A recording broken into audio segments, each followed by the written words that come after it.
My name is Sophia. I grew up in a quiet town near the mountains.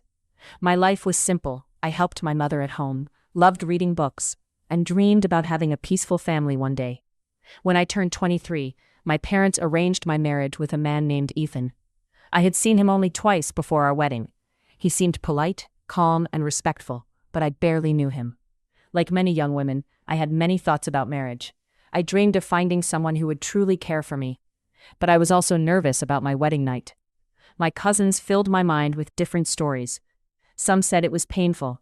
Some said it was magical. Others laughed and avoided details completely. I didn't know what to believe. My wedding day arrived quickly. The entire day felt like a blur.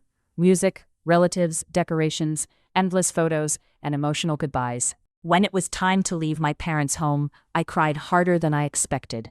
My mother hugged me tightly and whispered, "Be happy, my daughter." Those words stayed in my heart. When I arrived at Ethan's house, his family welcomed me warmly.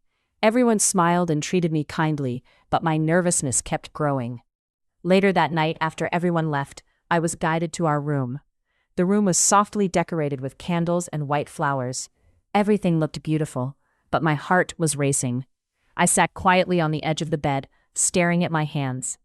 Then I heard the door open. My husband walked in slowly. I froze. He noticed my fear immediately. But instead of sitting beside me right away, he stayed near the door and smiled gently. Then he said something unexpected. "I think you're scared." I stayed silent. Then he laughed softly and added, "To be honest, I'm nervous too." He walked toward the table, picked up 2 cups of tea, and handed one to me. "My mother said tea solves everything," he joked. For the first time that night, I smiled. We sat together and talked for nearly an hour. Not about serious things, just simple things.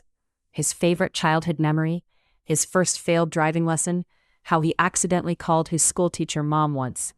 I laughed harder than I expected. Slowly, my fear disappeared. Then he looked at me and said, "Sophia, I want us to build friendship before anything else. I never want you to feel pressured around me." His words made my eyes fill with tears. No one had ever spoken to me with such patience. He gently handed me a tissue and smiled. "Please don't cry on our first night. I'll panic." I laughed through my tears. That moment felt warm and real. He carefully moved closer and asked, "Can I hug you?" I nodded softly. His hug felt safe, not demanding, not rushed, just warm, like home. That night we spent hours talking, laughing, and learning about each other. Before sleeping, he kissed my forehead gently and whispered, "Let's promise something." I looked at him. "Let's always be kind to each other." I smiled and whispered back, "I promise." Years later, when people ask me about my wedding night, I don't remember fear. I remember kindness. I remember patience. I remember feeling respected. And I learned something important. Real love is never rushed. It grows through trust, respect, and gentle hearts.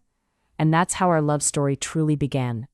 If you enjoyed this story, don't forget to like, share, and subscribe for more emotional stories.